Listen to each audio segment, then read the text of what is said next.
What's happening YouTube? It's Simon466cards, and today we're going to talk about which cards I believe have more room to fall in price and which ones I believe might have hit their bottom and the differences between the two. And I will also tie in other videos that I've made that align with my thought process, and I bring it all together in this one video. So before we talk about which cards I think have a chance to possibly go up and which ones are more likely to go down, I want to take a step back and think about value and how things are valued, not just in the sports card industry, but take a step back and think about how things are valued in society as a whole. And this is going to be a very abstract discussion at this beginning part, just to reset how you think about values. Because I think it's important. We're always stuck in the weeds, very into the weeds of what's happening in the hobby. You know, these are the most recent comps. This is the latest product release. Here's what's happening in the hobby today, yada, yada, yada. But I think it's important to think about how things are valued as a whole in the economy. So for example, a business or stocks, which represent a business, they have value in society because they provide a good or a service, right? And that leads to the company getting paid and they earn money. And as a result, you're able to calculate a valuation for that company based off of projected revenue, income, expenses, cash flows, interest rates, growth of the industry, all that kind of stuff, right? Sports cards doesn't do that. They don't have this type of functional value. And that's not to say that functional value only exists in businesses. There's other assets that have functional value. For example, a house. A house has functional value because it's a place for you to eat and cook and sleep and relax. It's a safe place to stay when you're sleeping and relaxing at night. And its location, and it matters as well because of the proximity to your family, your friends, where you work, other important destinations in your area, which is whether it's an entertainment district or a theater, a pub, all these type of things, right? A house is another type of asset that has a lot of functional value. And again, sports cards do not do any of these things, or TCG cards for that matter. Cards do not do any of these things, and they don't do any of the things that a business or a stock does. Now, if you've been with the channel for a while, you'll know that I made a video about a year ago or so when I first launched the channel that talked about this exact topic, but in a much different way. And the actual title of the video was "Sports Cards Are Valued Like Real Estate, Not Stocks," which seems to contradict what I just said. Let me explain why this video in the past is different. I'm just talking about different archetypes and how we should think about it. I think all the cards in the hobby are various types, or should be various archetypes. So for example, these commodity cards, which are silvers, young guns in hockey, for example, they're like mass population condo units in a very dense city. That's how to think about them. A second example is inserts, are like your summer or cottage home, because they're fundamentally different than base cards. And there's some people like one kind and not the other. Some people think they're fun. Some don't have any use for them. Some people are obsessed with them. There's some nice ones, there's some ugly ones. And so that's the type of video that video talks about, right? It's not quite the same as how we're literally talking about the functional value. This video, which I recommend, I think it's a pretty fun video and it's a little bit different than what you might see in the hobby. I'll link that in the description below. Okay, going back to functional value, all right? A card has a very small functional value because it doesn't do all the things I talked about at the beginning there. It doesn't generate money, it doesn't generate revenue, it doesn't provide a service to you or your family, right? The only reason that a card has value is because other people want to collect it. That's the only reason. That's the only value that it serves, right? And people want to collect the card because it makes them happy. And why does a card make someone happy? Because maybe they like the player in the card, the team, the card design, and maybe they just want to feel like they're participating in the success of that player, right? And the only reason the sports card has value is that there's multiple people, sometimes many people, that want the card to make themselves happy. That's the whole reason why we do this thing called sports cards, right? That's the whole genesis of how this came to be. Is these cards were manufactured way back when, at that time, I assume mostly kids wanted to collect them because they were cool, because they represented their favorite players.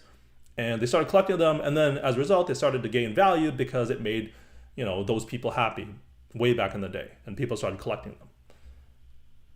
But that's also part of the problem when valuing that, because that's actually very difficult to value. Because my level of happiness versus your level of happiness for this thing, it could vary quite widely depending on these four things above. Whereas a business, it's pretty straightforward that it doesn't matter what you think about the company, but if you do the type of financial analysis that I talked about to value a company, you're going to get in the ballpark of the same number. And then it's just a matter of whether or not you can afford that as an entity, as a corporation, or as a person, right? But measuring things like how much you like something, how happy something makes you, that's a lot harder to value. It's much more abstract. And that little functional value that sports cards has, right? Making collectors happy. That's been corrupted in the last few years. And who's corrupted them? It's actually sports card investors, or I guess TCG investors as well. And this isn't a knock or shot at Jeff or the sports card investor team, the channel, the brand, whatever you want to call them. It's bigger than them, because think of how often you see content about the hobby online or on social media, and even your own thought process, and compare how much of your time or the content that you see is spent talking about making money versus how much is spent on just the happiness that someone gets from collecting, whether it's finding something for their PC, whether it's finding, chasing their grail, help me find my grail, those type of things. Compare the two. It's, for me anyways, it's predominantly in the camp of investing, making money. Someone wants to buy at 80% so they can flip it, or 70% and flip it, and do you have room on that? Like every part of what the hobby is now, it just seems like investing and the values dominates the entire conversation all the time. And so that's been the big difference, and what's changed how the hobby has become a business, basically, right? People are now buying to make money versus buying to collect cards.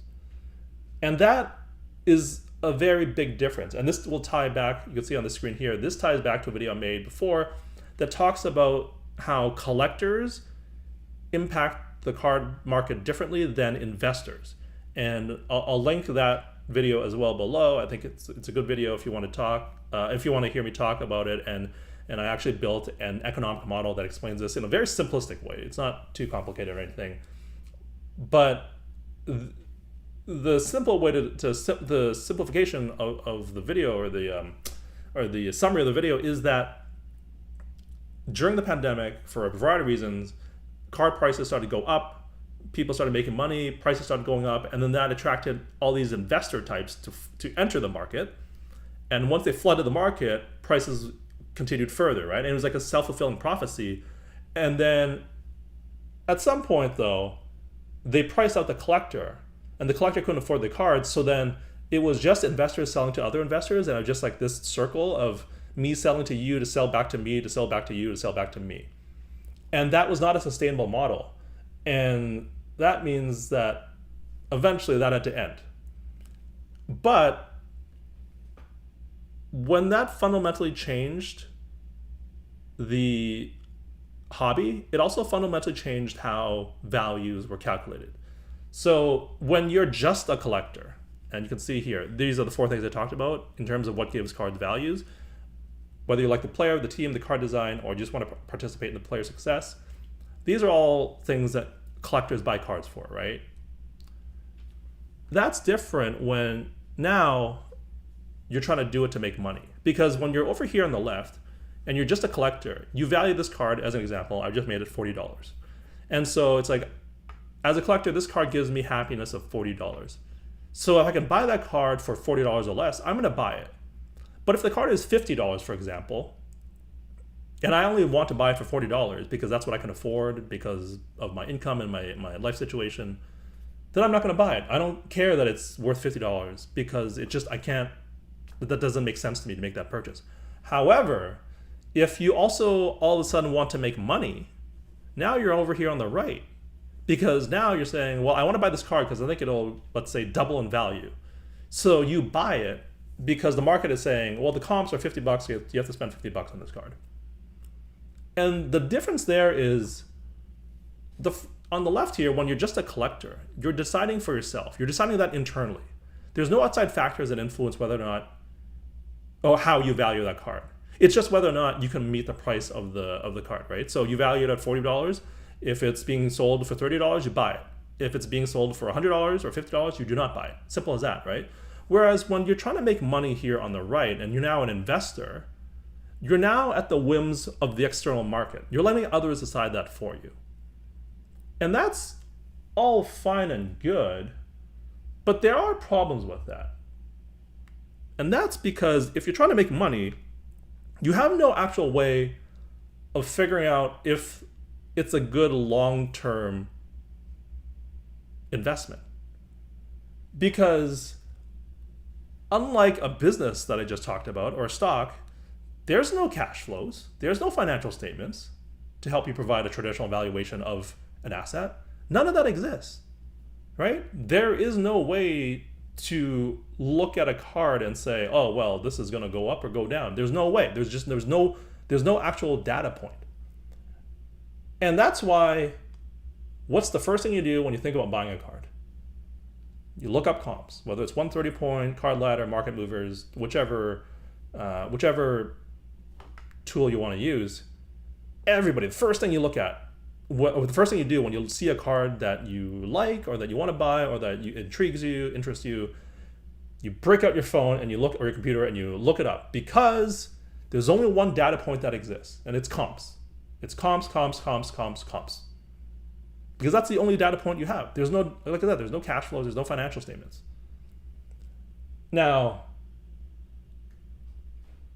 comps give you a sense of what a card is selling right here, right now.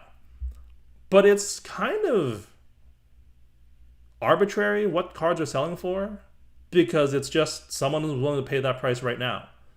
And in this case, on the left here, this card was being sold for $50. So if you want to make money, you got to spend the $50, because if you think this card's going to double, then you have to spend the $50. There's nothing you can do about it, because that's what the market's telling you. But what if the market's telling you now it's over $100 you have to spend on this?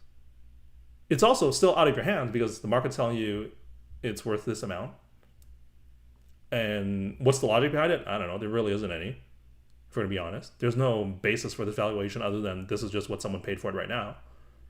And so you have to spend $100 and something to pay for it in this case. But then what if now they're saying it's $1,000? And again, that's what the market's telling me. So if I think this card's going to double, I guess I'll spend the $1,000 or the $100 or the $50, because again, that's what the market's telling me. And that's what other people are doing. But comps have a very specific limitation on them, because comps are what's happening right now. It has nothing to do with where a card is going to be in the long term, in the future. But I feel like a lot of people are buying cards as investments, assuming that the market is valuing the cards correctly in the future and in the long term. And I just don't think that's true. And so going back to that video I made about collectors versus investors, what we've seen in the market here is the investors flooded in because they saw other people making money and they wanted a piece of that action. And then big bubble in the pandemic. And then, at some point the music was going to stop and someone's going to be left holding the bag. And as a result, prices started to crash. And now we've reached a point where many cards have gone down 50, 60, 70%. And now people are wondering, have we reached the bottom? Have we not reached the bottom? Are there still more to fall, or are we here? And the answer is nobody knows. But I think for me, it's very clear that there's not just one market. Some cards will fall further. Some have a better chance of stabilizing and going back up in value. But I think what you need to do if you're actually looking to buy cards as an investment is go back to the fact that a sports card has very little functional value. Don't just buy a sports card because it's an investment. Think about that little functional value that a sports card has and focus on that. Because what gives a card long-term value is that someone wants to collect the card, not because someone wants to make money off of that card. And I think that's something that was really lost in all of this, because when someone buys a Pop 2000 Luka Doncic PSA 10 Silver Prism, like, who is the end holder for that? Who's the end collector for that? And are they going to pay $1,400 for it or whatever it's going for right now? I'm going to say probably not. I don't know that the collector market can sustain that price. But a lot of investors have bought that card because they're thinking this is a traditional card that has value, and so this must have value. But I guess the thought process is, if that card was selling for $2,000 or $3,000, like it was during a year ago, maybe, I don't know when the last time it sold for that amount was, but it did sell for that amount, they probably had the exact same mindset because there's no actual basis for the value of that card. It's just arbitrary. Someone was willing to pay a lot, so then they pay a lot. Someone paid slightly less, so then they paid slightly less. And now we're down to $1,400 or whatever it's at. And so that's the paradox of investing in sports cards. It's investing in sports cards. What you should do is, in my opinion, you should invest in cards that collectors will want. And you should avoid the cards that investors want. And that's the paradox. Invest in collector cards, don't invest in investor cards. And I don't know if that makes sense to you. In my head, it does. But I think if you're looking to do this long term, that's what you should do. Otherwise, you're kind of at the whim of the hobby and the ups and downs. And sure, you might be able to squeak out some profit in the short term buying investor cards, but it's like going into the casino. The odds are against you. You could win, but in the long term, you're probably going to lose.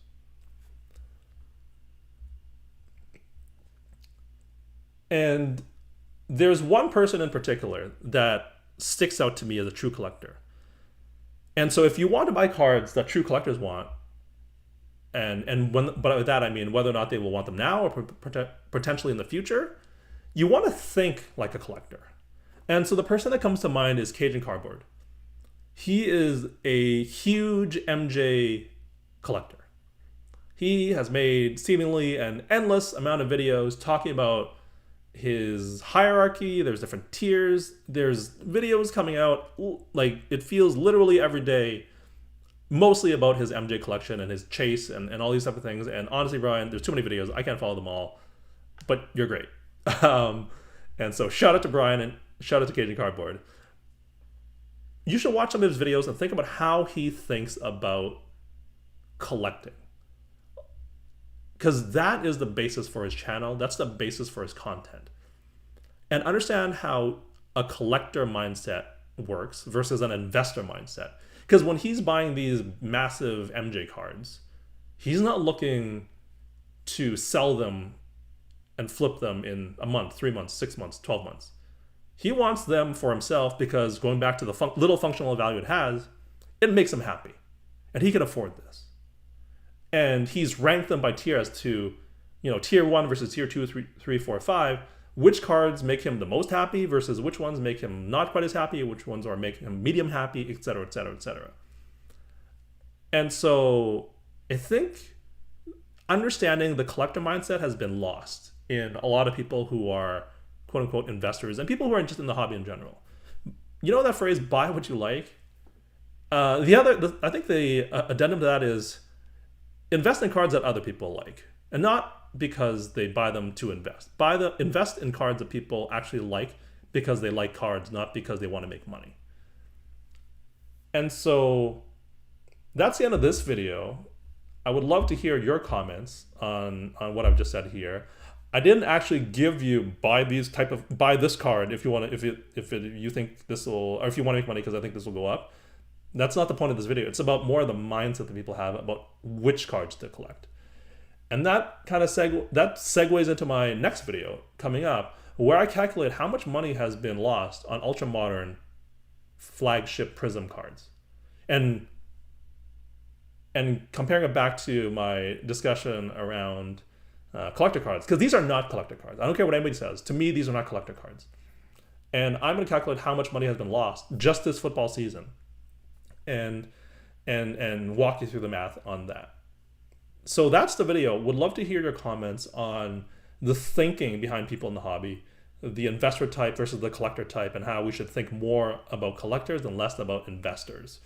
Because ultimately, that's how you're going to have a better chance of winning long term. I can't guarantee that that's what's going to lead to you making money, but I think this reduces the chance of you losing money. So do you have other thoughts on which cards have value versus which ones do not, and how to quote unquote invest? Again, this video is a little bit more abstract, so I would love to hear your thoughts. Thank you as always for listening and watching, and I will talk to you all soon. Cheers.